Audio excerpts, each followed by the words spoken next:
So hello everyone, welcome to OSF education.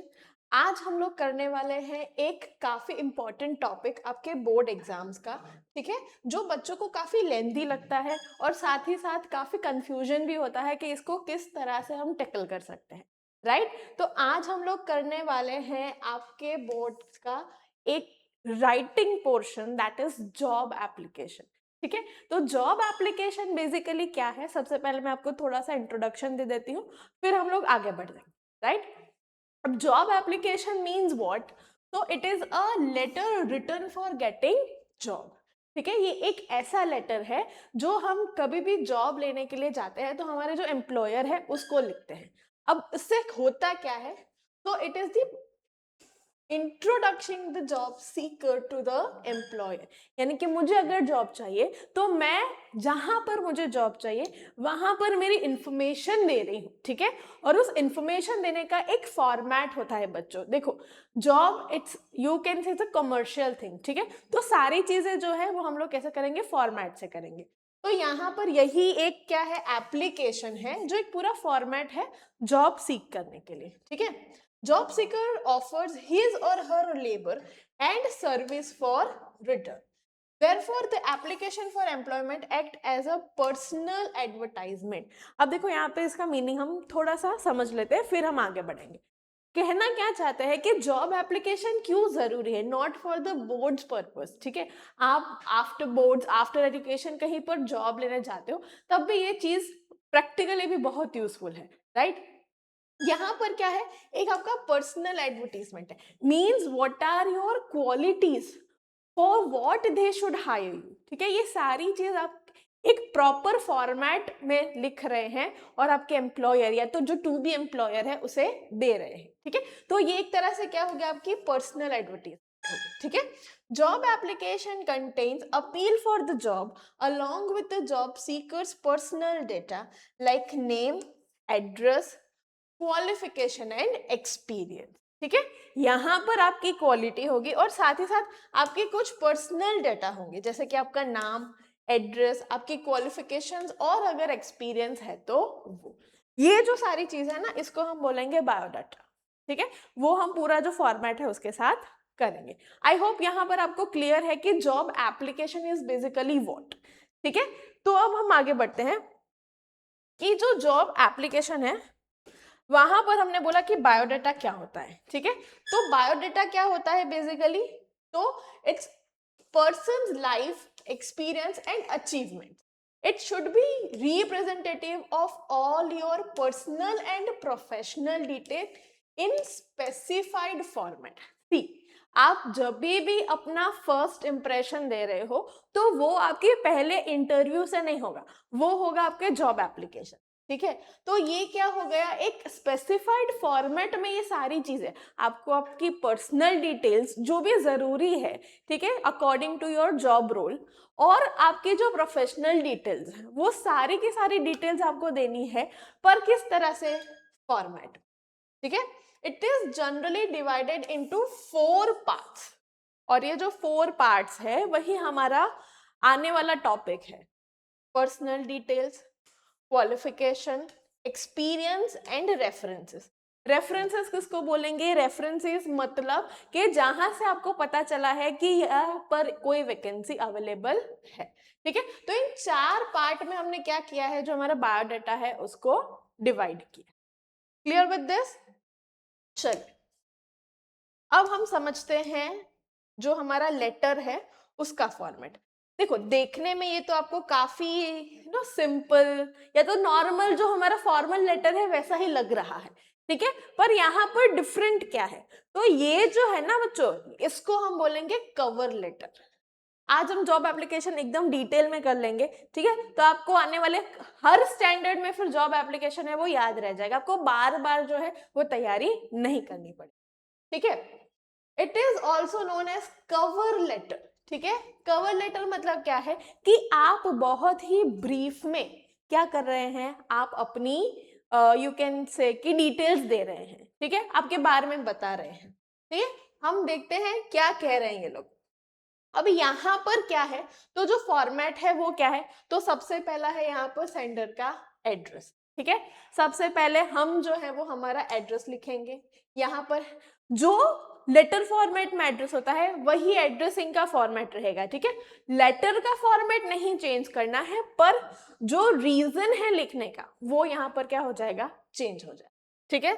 उसके बाद है डेट, ठीक है। अब डेट जो है वो याद रखना आपको इस वाले फॉर्मेट में लिखनी है।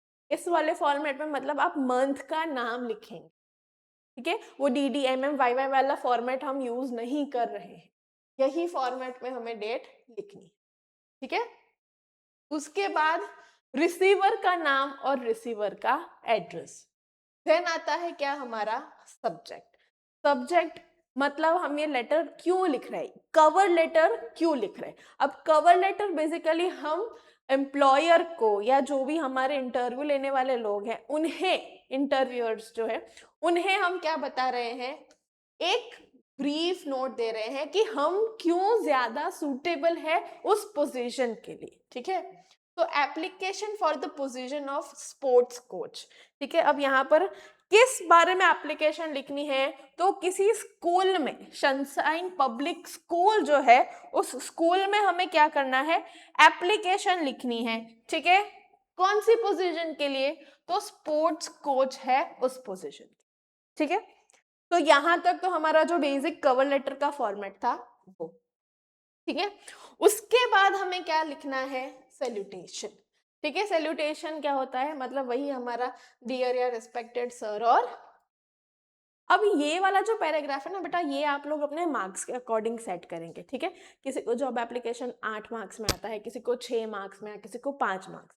अगर 6 या 5 मार्क्स है तो आप ये जो पैरा है वो और भी ज्यादा कैसे करेंगे, कम कर देंगे, ठीक है। यहाँ पर 3 पैराग्राफ है, देखो पैराग्राफ आप 3 बनाओ, पर उसकी जो डिटेल्स है वो क्या कर दो, कम कर दो। और मैं कुछ कुछ चीजें भी आपको बता देती हूँ कॉमनली जो आप लिख ही सकते हैं, ठीक है। क्यों, अब यहाँ पर ऐसा थोड़ी है कि एग्जाम में यही आएगा, ठीक है। एग्जाम में कोई भी पोजीशन आए, ठीक है, कोई भी अगर वैकेंसी आपको दी गई है तो हम किस तरह से लिख सकते हैं वो भी आज मैं आपको बता दूंगी, ठीक है।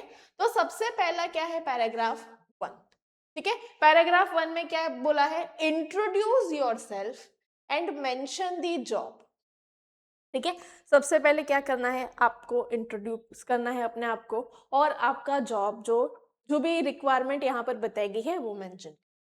देखो अब उन्होंने सबसे पहले ही लिख दिया तो उन्हें पता कहाँ से चला कि जॉब आई है। This is with reference to the advertisement published in the esteemed daily the Times of India. मतलब कि ये क्या है, उनका सोर्स है। Source of what, source of reference, ठीक है। 9 अगस्त टू मतलब जो भी ईयर है, I am Praveen.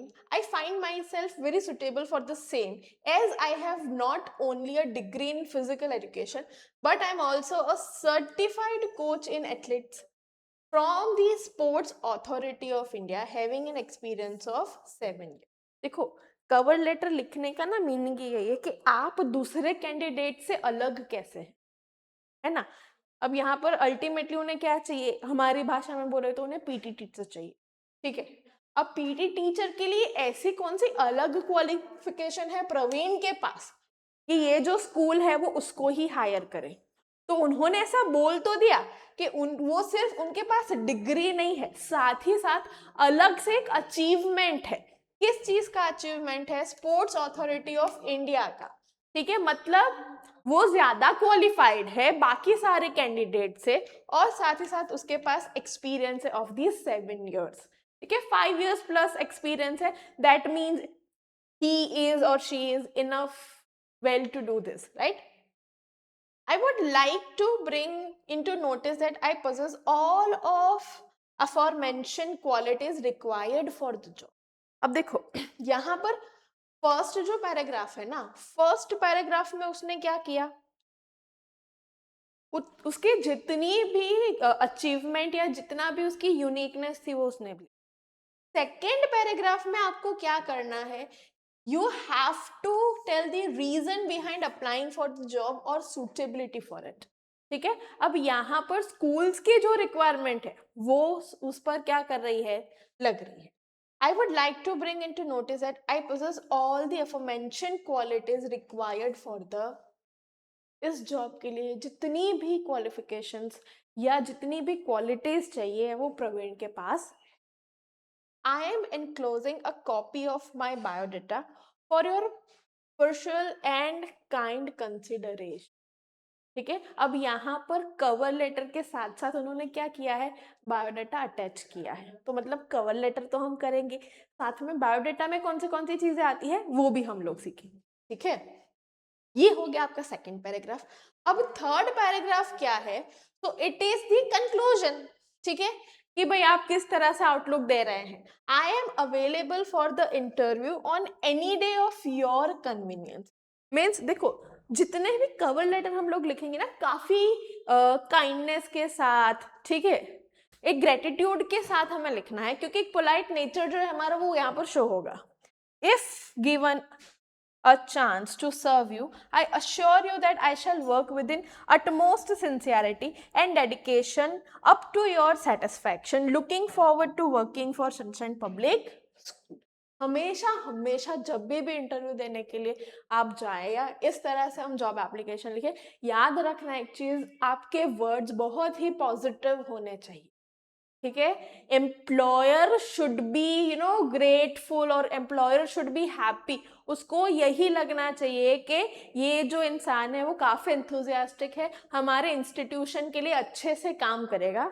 लगना नहीं चाहिए हमें, करना भी है बाद में काम, पर आपकी इंप्रेशन, क्योंकि आपके साथ बहुत सारे लोग हैं जो लाइन में है. ठीक है, तो अपने आप को अलग करने के ये कुछ तरीके हैं कि आपके वर्ड्स जो है वो पॉजिटिविटी से भर दो.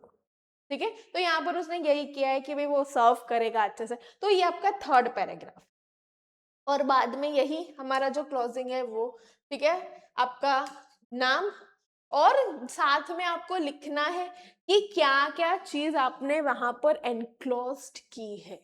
मतलब आपका जो रिज्यूमे या फिर बायोडाटा जो भी आप भेज रहे हो उसकी बात हो. ठीक है, तो ये जो था ये क्या था हमारा कवर लेटर. ठीक है, कवर लेटर क्या था, तो एम्प्लॉयर को हमारा जो ब्रीफ इंट्रोडक्शन है, यूनिकनेस है, ये दिखाने का एक तरीका. अब यहाँ पर कवरिंग द लेटर हो गया. ठीक है, रेफरेंस हमने दे दिया, हमने ये भी बता दिया कि भाई हम क्यों इस पोजीशन के लिए सूट कर रहे हैं. ठीक है, सबमिशन ऑफ एप्लीकेशन, ये सब चीज हो गया. ठीक है, अब यहाँ पर देखो biodata as a separate enclosure, यहाँ पर आपको अपना बायोडाटा जो है वो अलग से देना है. ठीक है, वो साथ में आपको लिखना नहीं है. ठीक है, वो एनक्लोज करना है. आप उसमें क्या होना चाहिए, प्रोफाइल ऑफ सेल्फ. ठीक है, यानी आपकी जो भी पर्सनल डिटेल्स है वो सारी की सारी पर्सनल डिटेल्स आपको यहाँ पर देनी है. दूसरा, एजुकेशनल क्वालिफिकेशंस. ठीक है, आपकी जो भी क्वालिफिकेशन कौन सी जो यहाँ पर इस जॉब के लिए रिक्वायर्ड है. Then work experience. ठीक है, अगर आपने प्रीवियसली कहीं पर काम किया है तो वो लिखना है. इफ रेलिवेंट, अब देखो यहाँ पर पीटी टीचर की नीड है, और इन केस कभी उसके अपने कॉलेज टाइम में पार्ट टाइम कहीं पर और जॉब की हो, पर वो टीचिंग फील्ड से या पीटी के रिलेटेड नहीं थी, तो वो यहाँ पर लिखने की जरूरत नहीं है. जितना यहाँ पर जरूरी हो उतना ही लिखना, झूठ नहीं लिखना है. ठीक है, इट डजेंट मीन कि आप झूठ मूठ का लिख दोगे, सच ही लिखना है, पर जरूरी है उतना. ठीक है, only internship part time relevant here. Then references, कहाँ कहाँ से आपको ये रेफरेंस मिला है, कोई आपके फ्रेंड्स ने बताया, रिलेटिव्स ने बताया, आप किसी के साथ काम कर रहे हो उसने बताया, ये जो भी रेफरेंस है या कहीं ऑनलाइन से मिल गया, ये सब आपको लिखना है. क्लियर? तो ये था क्या हमारा कवर लेटर. ठीक है, कवर लेटर के बाद हम लोग क्या करेंगे. सो अब देखो यहाँ पर आपको बताया है कि किस तरह से स्पेसिफिकली आप जो है वो जॉब एप्लीकेशन है वो लिखेंगे. In the first few lines, you will tell that reference of the letter and you will remind that they had published an advertisement. You will specify the name of newspaper, date and specified post. ठीक है, आपको ये specify कर देना है बच्चों कि कब आपने ये पढ़ा था, रेफरेंस का जो प्रॉपर न्यूज़पेपर का नाम है वो भी आपको लिखना है। ऐसा नहीं है कि वो एक ही न्यूज़पेपर में एडवर्टीजमेंट दे सकते हैं, वो हो सकता है मल्टीपल जगह पर क्या कर रहे हो, पोस्टिंग कर रहे हो, वैकेंसीज दे रहे हो। ठीक है, तो यहाँ पर ये सारी चीजें आपको स्पेसिफाई लिखनी है। दूसरा, then you will make them believe that you are one of the suitable candidates, जो सेकंड पैराग्राफ हमने देखा है ना, नहीं सॉरी फर्स्ट पैराग्राफ ही था कि यहाँ पर उन्होंने बताया कि वे सूटेबल क्यों है, उसके पास 7 years का एक्सपीरियंस है, साथ ही साथ क्या है, वो गवर्नमेंट सर्टिफाइड भी है, राइट।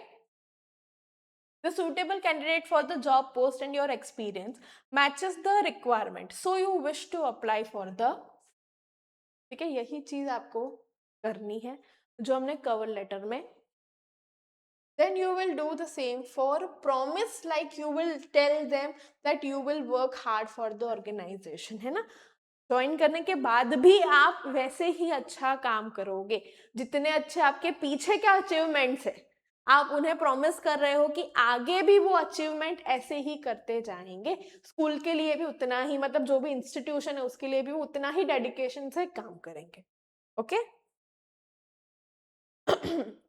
देन आप क्या कर रहे हो, आपका जो बायोडेटा है वो एनक्लोज कर रहे हो, ठीक है, और क्या बोला है उन्होंने, अटेस्टेड कॉपीज। अब बहुत सारों को ये पता भी होगा शायद कि किसी को नहीं होगा कि अटेस्टेड कॉपीज क्या होती है। तो अटेस्टेड कॉपी मतलब जो भी सर्टिफिकेट्स या जो भी ऐसे पेपर्स हैं जो जरूरी है और वो आपने एनक्लोज किए हैं विथ योर सिग्नेचर, ठीक है। So you are telling them attested copies, किस चीज की, मार्कशीट्स की, अगर जरूरत है ऑब्वियसली होगी ही, है ना। At last you will show some kindness, जैसे मैंने बोला था ना कि हमें कभी भी अगर किसी को अपने लिए थोड़ा सा पॉजिटिव फील करवाना है, so you have to use the kind words, ठीक है। And you can offer that you are available for an interview as per their suitability. ये भी बोलना है कि आपकी डेट्स पर या आपके अकॉर्डिंग हम क्या करेंगे, इंटरव्यू सेट कर सकते हैं। अपने आप को इतना भी बिजी शो करना नहीं है, ठीक है। ये क्या है, एक फॉर्मेलिटी है, तो आप ये सारी चीजें लिख सकते हो, ठीक है। पर्सनली ऐसा भी हो सकता है कि अगर कॉल के बाद वो भी आपसे पूछेंगे कि डेट्स वगैरह क्या है आपके सूटेबल, तो तब आप सारी चीजें डिस्कस कर सकते हो, पर लेटर में आपको ये सारी चीजें ही लिखनी पड़ेगी, right. This will reflect your confidence. अब उनके टाइम पे क्यों जाना है, क्योंकि उससे पता चलेगा कि भाई आपका कॉन्फिडेंस कितना है, राइट। मतलब कि आप उन्हें कल भी बुलाओ तो आप कल भी ही रेडी है, यू आर वेल प्रिपेयर्ड। यही दिखाने के लिए आपको क्या करना है, उनके टाइम या उनके डेट पर चले जाना in the letter and will give a proper ending to the letter, ठीक है। थैंक यू वगैरह बोल के अच्छे से क्या करना है, लेटर को एंड करना।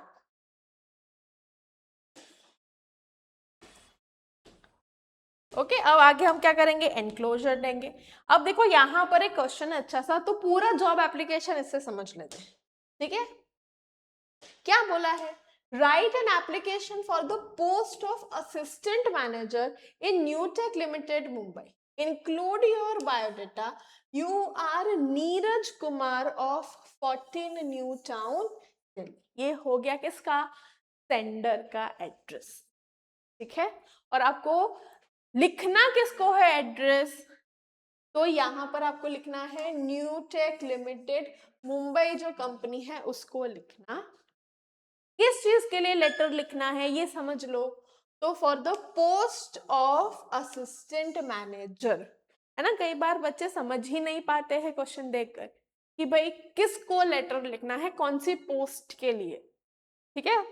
तो एक बार पूरा क्वेश्चन ध्यान से पढ़ो, वहां पर आई एम श्योर कि आपको जो है वो समझ में आ जाएगा। कई बार ये भी कर लेते हैं बच्चे कि भाई जिसको लेटर लिखना है उसका एड्रेस सेंडर के नाम पे लिख देते हैं, सेंडर का रिसीवर के नाम पे। तो ये थोड़ी बहुत क्लैरिटी है, वो एक बार जब भी आप कोई भी क्वेश्चन अटेंड कर रहे हो, पर्टिकुलरली ऐसा राइटिंग क्वेश्चन, ठीक है, राइटिंग पोर्शन से आ रहा है, तो ये काफी ज्यादा मार्क्स कंटेन करता है। तो क्वेश्चन अच्छे से पढ़ो, टेक अ मिनट और क्वेश्चन को समझो, उसके बाद आंसर करो, ठीक है, तब भी आप प्रॉपरली क्या कर पाओगे, लिख पाओगे। अच्छे से क्वेश्चन पढ़ोगे ना तो ये भी होगा कि पढ़ते पढ़ते ही आधी चीज आपके दिमाग में लाइट होगी कि हाँ ये चीजें लिखनी है। तो ये एक अच्छा तरीका है आपके मार्क्स स्कोर करने का। ओके, चलिए आगे बढ़ते हैं। अब देखो, जिस तरह से हमने वो कवर लेटर लिखा ना, उसी तरह से यहाँ पर सारी चीजें भी आपको बताई गई है, ठीक है। क्या है, तो ये जो है वो क्या है, एड्रेस ऑफ सेंडर, ठीक है, 14 new town, new Delhi, India. ये क्या है, सेंडर का एड्रेस है। उसके बाद ये क्या, डेट, आपको डेट लिख देनी है। आपने इस दिन क्या लिखा है, लेटर लिखा है। ये क्या लिख रहे हैं हम लोग, ये लोग हम लिख रहे हैं कवर लेटर, ठीक है, ओके। देन ये जो है वो क्या है, वो रिसीवर का एड्रेस है, वो कंपनी का एड्रेस है जहां पर आपको जॉब चाहिए या जहां पर आपने वैकेंसी पढ़ी है, वो एड्रेस है। तो फर्स्ट इज सेंडर एड्रेस, उसके बाद date, and the third one is receiver's address, या तो कंपनी एड्रेस जहां पर आप अपना सीवी जो है वो भेज रहे हैं। ओके, यहां तक क्लियर है। उसके बाद आपको क्या लिखना है, सब्जेक्ट। क्या सब्जेक्ट है, तो आप जॉब एप्लीकेशन दे रहे हो, किसके regarding, post of assistant manager, ठीक है, असिस्टेंट मैनेजर की पोस्ट के लिए आप क्या कर रहे हो, जॉब दे, एप्लीकेशन दे रहे। क्लियर, चलो अब जो कवर लेटर हमने पढ़ा था कुछ इसी तरह से फटाफट पढ़ लेते हैं। This is in with reference to your advertisement published in the Hindustan Times, date 5th April 2020, requiring an assistant manager. I wish to apply for the same. I feel that my experience and qualification are suitable for the above mentioned post. बच्चों ये चीज ना आपको रट्टा मारनी है तो मार लो, अगर आप जॉब एप्लीकेशन एग्जाम में लिखने वाले हो, ठीक है, तो ये चीज या तो ये पैराग्राफ आप किसी भी एप्लीकेशन, किसी भी पोस्ट के लिए लिख सकते हैं, ठीक है। यहां पर सिर्फ असिस्टेंट मैनेजर की जगह जो भी वैकेंसी है ना वो आपको लिखनी है। टीचर है तो टीचर, कोई और वैकेंसी है तो कोई और वैकेंसी, ठीक है, जो भी है, सीए है तो सीए, कुछ भी हो, पर आपको पूरा का पूरा पैराग्राफ आप कॉपी कर सकते हो एक्सेप्ट दिस डेट, ठीक है, और ये पोस्ट, डेट और पोस्ट के अलावा आप सारी चीजें सेम लिख सकते हो अपने पेपर में। ओके, चल फिर क्या है, if given a chance I shall put my best foot forward in your organization and strive hard for the development of the same. I shall leave no stone in fulfillment of my duties. देखो कितनी अच्छी भाषा use की है ना यहाँ पे। क्या बोला उन्होंने कि भाई अगर चांस मिलता है तो बहुत अच्छे से काम करेंगे और कोई भी लीव नो स्टोन का मतलब कोई भी गलती का मौका नहीं देंगे या तो गलती होने नहीं देंगे, बहुत ही डेडिकेशन के साथ वो काम करेंगे जिससे ये ऑर्गेनाइजेशन है वो और ग्रो करे या तो ऑर्गेनाइजेशन का जो काम है वो स्मूथली रन हो, ठीक है। तो यहाँ पर हमने क्या बोला, ऑर्गेनाइजेशन को फील करवाना है कि we are the best candidate for their post, ठीक है। With this letter I am enclosing me brief biodata at attested copies of my mark sheets for your keen and kind consideration. ये सारी चीज ना आप ऐसी की वैसी लिख सकते, इसमें कुछ भी चेंज करने की जरूरत नहीं है, सब कुछ कवर लेटर में वैसे का वैसा लिखो, सिर्फ पोस्ट और क्या बदलना है आपको, डेट या आपको न्यूज़पेपर का नाम बदलना है तो ठीक है। I can come on any date for an interview scheduled according to your suitability. ठीक है, हम वेल प्रिपेयर्ड है, हम जब बुलाओ तब जंग लड़ने के लिए तैयार है। ओके, अब यही हमारा नाम, योर सिंसियरली करके, और एनक्लोजर में क्या दिया है, तो हमारा बायोडाटा और अटेस्टेड कॉपी। देखो ये जॉब एप्लीकेशन का एक पार्ट था, ठीक है, it was the first part, जिसको हम क्या बोल रहे हैं, कवर लेटर, ठीक है, ये पहला पार्ट था। सेकंड पार्ट हमारा क्या होगा, बायोडाटा, और उसको हमने 4 पार्ट में डिवाइड किया, ठीक है, तो कंफ्यूज नहीं होना है। ये हमने जो खत्म किया दैट वाज कवर लेटर, उसके बाद हम लोग क्या करेंगे, बायोडाटा स्टार्ट करेंगे, ठीक है। अब बायोडाटा में कौन सी चीजें हैं, तो सबसे पहला जो है बायोडाटा में वो है आपके पर्सनल डिटेल्स, ठीक है। यहाँ पर आपका जो भी नाम है वो नाम लिख दो। देखो फॉर्मेट यही रखना बेटा, फॉर्मेट बहुत जरूरी है किसी भी राइटिंग पोर्शन में, ठीक है। यहाँ पर जिस तरह से कितना अच्छे से एक के नीचे एक लिखा है, उसी तरह आपको भी लिखना है। आपके जो अल्फाबेट है वो कब आपको कैपिटल लेटर्स लिखने हैं, कब स्मॉल लेटर्स लिखने हैं, ये भी ध्यान रखना बहुत जरूरी, ठीक है।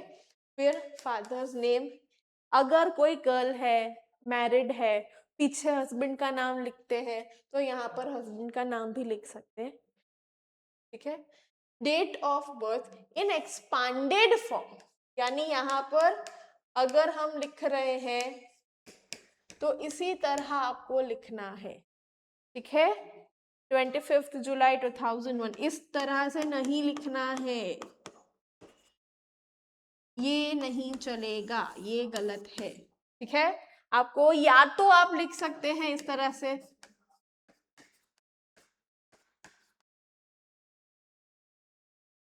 राइट, पर ये नंबर्स तो सिर्फ लिखने नहीं है, आपको मंथ जो है वो वर्ड्स में ही लिखना है, स्पेलिंग में ही लिखना, ठीक है। उसके बाद आपका जो भी एड्रेस है, एड्रेस के जितने लाइन्स हो वो लाइन्स आप यूज कर सकते हैं। देन आफ्टर योर एज, सही सही एज लिखनी है, झूठी झूठी नहीं लिखनी है। कॉन्टेक्ट नंबर, ईमेल आईडी, आपकी नेशनैलिटी, मैरिटल स्टेटस, मैरिड है तो मैरिड, अनमैरिड है तो अनमैरिड, ठीक है। और आपकी क्वालिफिकेशंस, ठीक है, आपकी जो हाईएस्ट क्वालिफिकेशंस होगी वो सबसे पहले आएगी। दैट मीन्स अगर आप लोगों ने मास्टर्स किया है तो मास्टर्स पहले आएगा, बाद में बैचलर्स, ठीक है। ये चीज हमें लिखनी है इसी ऑर्डर में कि हाईएस्ट क्वालिफिकेशन हमारी सबसे पहले आएगी, उसके बाद बाकी सारी, ठीक है। ये चीज अभी हम देखेंगे, इतना क्लियर है। तो ये जो है वो आपका पर्सनल डिटेल का फॉर्मेट है, ठीक है।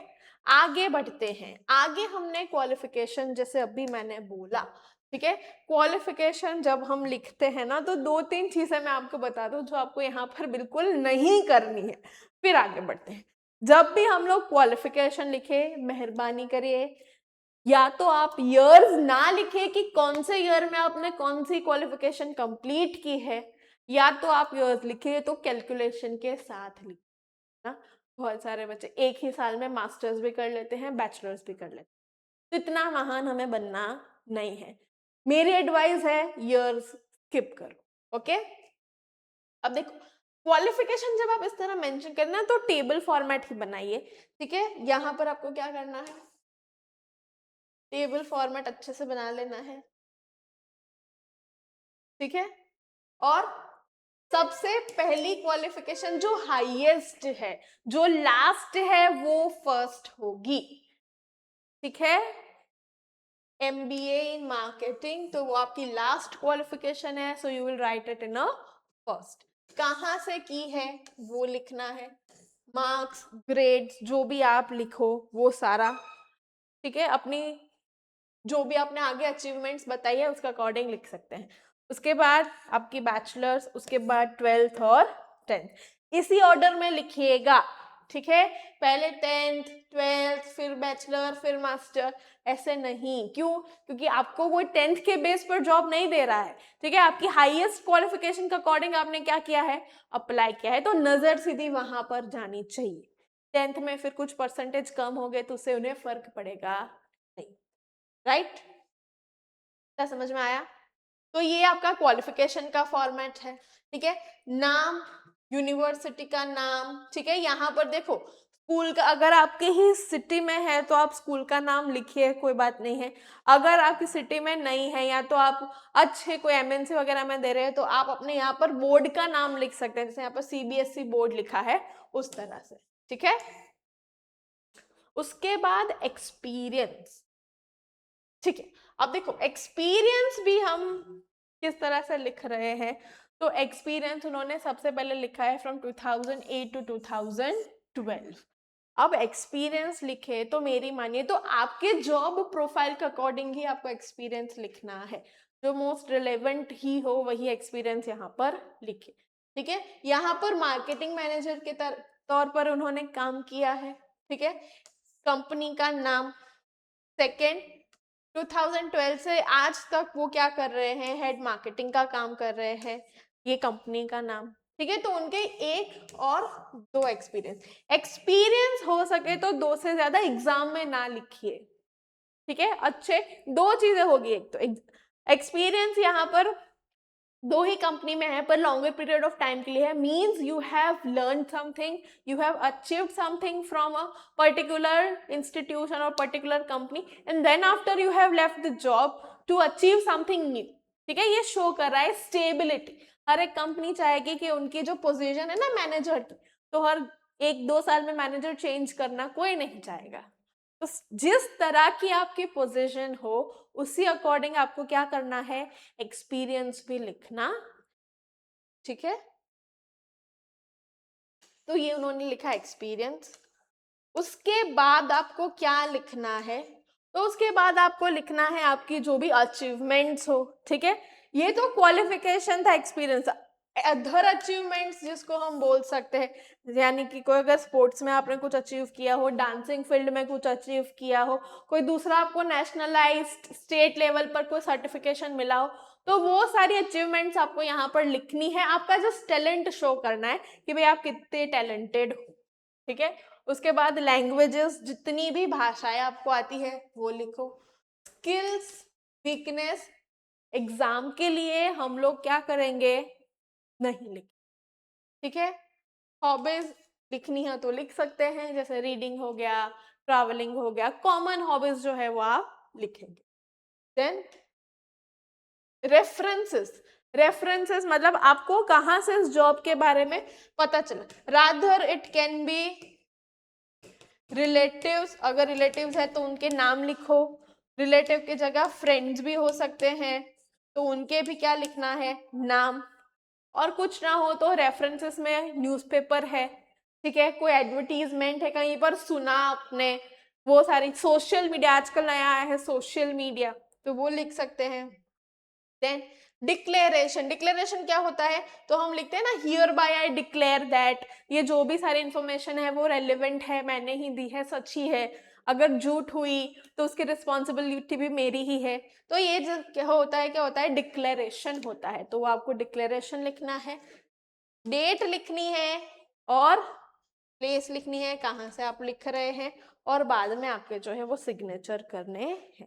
ये सारी की सारी डिटेल्स जो थी वो क्या थी, आपकी बायोडाटा, जो आपका पर्सनल डिटेल था। अब देखो मैंने बोला था कि इसको 4 पार्ट में हम डिवाइड करेंगे, तो 4 पार्ट में हमने कैसे डिवाइड किया देख लो फटाफट से एक बार, तो थोड़ा रिवाइज भी हो जाएगा, ठीक है। पहला पार्ट क्या था हमारा, तो हमारी पर्सनल इंफॉर्मेशन, ये हमारा पहला पार्ट था जिसमें ये सारी चीजें हम लोग मेंशन कर रहे हैं, ठीक है। दूसरा जो पोर्शन था वो क्या था हमारा, क्वालिफिकेशन, तो वहां पर हमने क्या किया, क्वालिफिकेशंस जो है वो हमने बताई with the name of universities and marks या ग्रेड्स, जो भी हम बोले वो, ठीक है, वो सारी चीजें हमने करी। उसके बाद जो थर्ड पार्ट है वो क्या है हमारा, एक्सपीरियंस, कहाँ कहाँ, अगर फ्रेशर हो आप तो यहाँ पर एक्सपीरियंस वाला नहीं आएगा, आपको फिर लिख देना है यू आर फ्रेशर, ठीक है। फ्रेशर है तो आपको एक्सपीरियंस लिखना नहीं है। और ये फोर्थ पार्ट है, ठीक है, जो एग्जाम में इसमें से अगर आपको 2-3 याद नहीं रहे तो भी चलेगा, ठीक है, जहां पर आप आपके जो दूसरे अचीवमेंट्स है, आपकी जो बेसिक नॉर्मल इंफॉर्मेशन है अपार्ट फ्रॉम योर प्रोफेशन, वो आप यहाँ पर मेंशन कर सकते हैं। और लास्ट में आपके सिग्नेचर के बाद हम क्या अटैच कर रहे हैं, हमारी जो मार्कशीट्स वगैरह है वो। तो बस इतना इजी था जॉब एप्लीकेशन, ठीक है। कुछ भी हम नहीं करना है, सिर्फ क्या ध्यान में रखना है, ओके हाँ, यहाँ पर कहीं कहीं बार हम लिखते हैं कि भाई हमारी जो प्रीवियस सैलरी थी वो इतनी थी पर एनम, अब हम क्या एक्सपेक्ट कर रहे हैं इतना, बट ये हमें एग्जाम में लिखना नहीं है, ठीक है। ये रियल जॉब एप्लीकेशन होती है, जब हम सच में इंटरव्यू के लिए जाते हैं तो हम ये सारी चीजें मेंशन करते हैं, for the exam purpose you will not mention, ठीक है। और बाद में आपका नाम, राइट। तो ये था आपका जॉब एप्लीकेशन, काफी इजी, ठीक है। अब मैंने बोला था कि कुछ कुछ तरीके हम आपको देंगे, तो जब से मैंने बोला कि कवर लेटर आप डिट्टो लिख सकते हैं जैसा यहाँ पर आपको दिया गया है, सिर्फ उसमें पोजीशन और डेट वही सब, थोड़ा नाम चेंज होगा वो, बाकी सारी की सारी आप फॉर्मेट है यहाँ से उठा सकते हैं। और दूसरा मुझे जो इम्पोर्टेंट लगता है वो है बच्चों, यहाँ पर आप लोग गलती करते हो। क्या गलती करते हो? तो आप जब भी क्वालिफिकेशन लिखते हैं ना, तो आप जो पोस्ट है, जो वैकेंसी है जिसके लिए आपने ये जॉब एप्लीकेशन लिखी है, उस जॉब एप्लीकेशन के अकॉर्डिंग ही आपको क्वालिफिकेशन लिखनी है। बहुत सारे बच्चे हैं जो यहाँ पर गलती करते हैं, जैसे यहाँ पर उन्हें मार्केटिंग मैनेजर की जरूरत थी, तो राइट क्वालिफिकेशन है MBA इन मार्केटिंग। वैसे ही अगर मान लो किसी को कॉमर्स टीचर चाहिए, ठीक है, तो आपको उसी तरह की फील्ड, उसी तरह की क्वालिफिकेशन यहाँ पर लिखनी है, ठीक है। जिसने M.Com किया है, M.Ed B.Ed जो भी रिक्वायरमेंट है स्कूल की, उस अकॉर्डिंग आपको लिखना है, ठीक है। जिस तरह की वैकेंसी हो उसी तरह का आपको क्या करना है, जो भी क्वालिफिकेशन है वो लिखना है, ठीक है। उससे ज्यादा या उससे कम या आगे पीछे ऐसा मत करना, ये बहुत ही इट इज वेरी शेमफुल कि अगर हम कोई क्वालिफिकेशन कुछ और है और हम लिख कुछ और देते हैं, ठीक है। तो ये चीज ध्यान में रखना, और हो सके तो काफी जो कॉमन चीजें होती है वही एग्जाम में आप यूज करिए, अपनी ही आपको कॉम्प्लिकेटेड मत बनाइए अपनी ही जॉब एप्लीकेशन को, ठीक है। कोई फायदा नहीं होगा इससे, आपका ही नुकसान होगा। तो याद रखना क्वालिफिकेशंस ही आपकी यहाँ पर मैटर करेगी, सही क्वालिफिकेशन लिखना, ये मेरी आप सबसे रिक्वेस्ट है। और दूसरा, एक्सपीरियंस अगर आप कैलकुलेट करो तो भी इयर्स जो है वो बहुत ही कैलकुलेट करके आपको लिखने हैं, ठीक है। और इसी तरह लिखना, महीने लिखने की भी जरूरत नहीं है, ईयर्स ही लिखेगा, ठीक है। और अगर आप जॉब एप्लीकेशन लिख रहे हैं, ठीक है, तो एज जो है ना, एज आपकी ऑलमोस्ट 28 से 30 के बीच में रखना, सो दैट आप एक्सपीरियंसेस ऐड कर पाओ, ठीक है। वरना अगर आप 24 या 25 या 23 लिख दोगे तो you want have any experience, क्योंकि फिर आपको फ्रेशर हो जाओगे ना, कॉलेज खत्म हुई और सीधा आप जॉब के लिए अप्लाई करो। तो एज जब भी आप अपनी लिखे तो शुरू से लेकर यहाँ तक सारा कैलकुलेटिव रखना, वहां पे 30 लिखा है और यहाँ पे फिर उसी अकॉर्डिंग आपको क्या करना है, ईयर्स जो है वो मेंशन करने हैं। आई होप मेरी मैथ आप लोगों से वीक ही है, तो आप अपने हिसाब से अच्छे से कैलकुलेट करके लिखना, बस चीज ये हो कि गड़बड़ ना होनी चाहिए। जो एज लिखी है उसी एज के अकॉर्डिंग क्या करना है आपको, यहाँ पर एक्सपीरियंस के ईयर्स जो है वो मेंशन करने हैं। ये गलती ना हो, जैसे छोटी मोटी गलती, एक दो जॉब एप्लीकेशन प्लीज प्रैक्टिस करके आप एग्जाम देना, ठीक है। और दूसरा, अगर आपको समझ में नहीं आ रहा है कि अचीवमेंट्स क्या लिखनी है, स्किल्स क्या लिखनी है, वीकनेसेस हॉबीज वगैरह क्या लिखना है, पीछे इसके मत पड़ना, क्योंकि जॉब एप्लीकेशन ऐसा राइटिंग का पार्ट है, इट विल टेक टाइम, ठीक है। डिफिकल्ट बिल्कुल भी नहीं है, और मुझे नहीं लगता कि ये सब पढ़ने के बाद आपको जॉब एप्लीकेशन जो है वो डिफिकल्ट लगेगा, बहुत ही ईजी है। यस, आई वुड से लेंदी है, पर अगर आप अच्छे से प्रैक्टिस करके जाओ तो आपके टाइम के अकॉर्डिंग, टाइम मैनेजमेंट के अकॉर्डिंग विद इन 10 मिनट्स आप ये पूरा का पूरा पोर्शन क्या कर सकते हैं, कंप्लीट कर सकते हैं, ठीक है। तो मेक श्योर कि आप प्रिपरेशन के साथ जाए, तो 10 क्वेश्चंस जो है वो एक बार प्रैक्टिस करके जाए, ठीक है। That's all for the today, I hope you learn it very well and let me know आपको और कौन से टॉपिक्स जो है वो डिफिकल्ट लगते हैं, तो हम उसके ऊपर भी वीडियो बना सकें। Thank you very much.